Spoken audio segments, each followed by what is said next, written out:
Thank you. A couple months ago, Mr. Joy called me and asked if I could come over and talk for 10 or 15 minutes about how I kind of struggled when I was at MBA. But ultimately, because of that experience, I was able to turn around and find some success, and I was excited that he had asked me. So I called my dad and I said, they're having me back over, to talk for, a few minutes about how I struggled. And he said, well, Jesse, and he was worried. He said, Jesse, if you're going to go talk about how you struggled at MBA, you're going to need a lot more than 10 or 15 minutes. Which is fair enough. And the truth is, I did struggle at MBA. Except for the summer after my 7th grade year, I was in summer school every single year I was here, sometimes for several classes. I had to take Latin 1 3 different times, and I had demerit hall just about every Saturday as well. The one area in which I did find some success was playing lacrosse, and even with that, I wasn't eligible to play for 2 of my 4 years because I wasn't eligible academically. And despite of all those setbacks, what is also true is that my MBA experience has probably done more good for me in my life than just about anything I've ever done. It changed my life forever. I'm the first person in my family to graduate from college. I attended a great university that I love, UNC, and I love my career as a lawyer. Most importantly, I made lifelong friends that are the best guys that I've ever met. Most importantly, I know that I wouldn't have these things without MBA. So the thing is, for me, when I was thinking about coming here, I think everyone knows that if you are a smart, driven student, there's no better education in the world than MBA. But what my experience also tells me that even if a student really struggles at MBA, if he underperforms and sometimes even fails, the MBA experience can still be the best education in the world because it gives you the foundation and the roadmap to find your way when you're ready.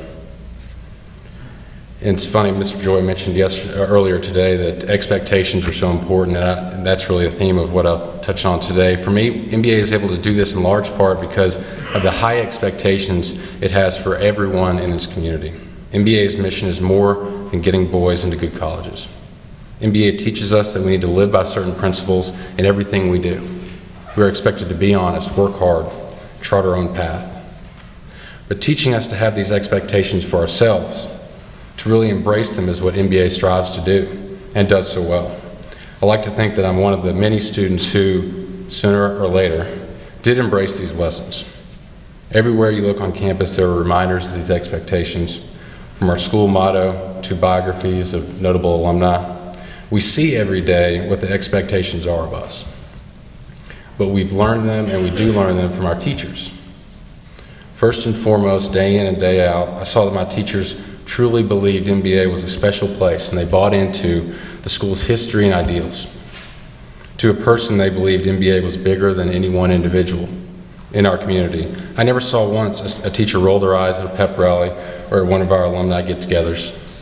I don't think I ever heard a teacher or coach say or do anything to undermine one another. I think sometimes we at MBA take this for granted, but I think this lack of cynicism is very, very rare. And without explicitly saying it, it did something very powerful for us when we were here. It showed us that the mission of MBA was real, and that it was something we should all aspire to.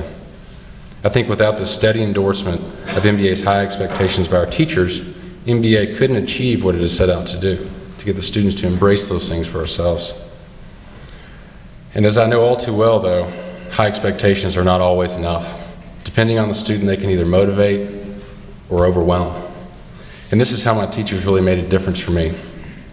No matter how much I struggled, no matter how many classes I failed or demerits I received, regardless of my background, my teachers spent time with me, they supported me, and tried to help me. This let me know that I was an important part of this community, that we all knew by your example that it was a special place.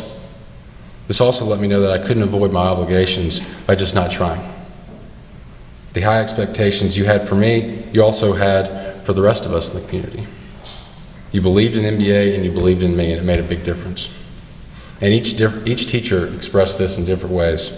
Phoebe Drews was my Latin teacher the second time I took Latin 1. And when even then I didn't pass the class, she set me down literally with tears in her eyes and said, Jesse, it breaks my heart that you won't apply yourself. Other teachers took a different approach. When I couldn't manage to hand in my algebra homework, Coach Thurman would say, "Jesse, you are the dumbest smart person I've ever met." And believe it or not, the news wasn't always bad. On a couple of occasions, one time where I did well on a history exam, and another when my SAT scores came in, Mr. Joya asked me to come to his office after class. I walked down there, wondering what I'd done this time, and he just sat me down and said, "Jesse, it looks like you've got some smarts. You should start to use it." The fact that Mr. Joya took notice when I did something well, however rare that was, made all the difference in the world. And like I said, MBA isn't just about getting into good schools. My teachers did more than just try to motivate me to study. I spent countless hours with my advisor, Jim Poston, in his office. We talked about life, friends, girlfriends, sports. He wanted to know why I was struggling, and he always listened. Whatever was on my mind, he was interested in talking about it, and he always encouraged me. Looking back, these and other similar experiences, made a huge difference for me on a personal level, and it probably got me through to graduation, albeit by the skin of my teeth. But what I believe makes MBA so special is that MBA teachers don't just do this for kids that struggle, and they don't just do this for hard-working, mature boys either. You don't just spend extra time with students who are legacies or who are athletes. You do it for all of us. Now, if I was back in Miss Worth's English class, I would say this is my thesis. Because we are all taught that MBA is a special place, because each and every one of us is held to the same high standards, and because teachers invest their time, not just in a few, but in all of us, we, the students, all begin to hold each other to these high expectations. And once your friends and peers have high expectations for you, it doesn't take long for you to have those expectations for yourself. And this would never happen if teachers didn't truly buy into MBA and how special it is. And it certainly wouldn't happen if some students were allowed to be average. As I said, I struggled a lot while at MBA, but one thing I didn't miss out on was making great lifelong friends. I admired and respected them a lot, and truth be told, their approval and support was very, very important to me. So when I started college, I realized for the first time that most of my friends were on a completely different track than me, and that if I didn't start doing what I knew I should, it would stay that way. It wasn't just that they were at great schools having a good time. They were on their way to achieving their goals.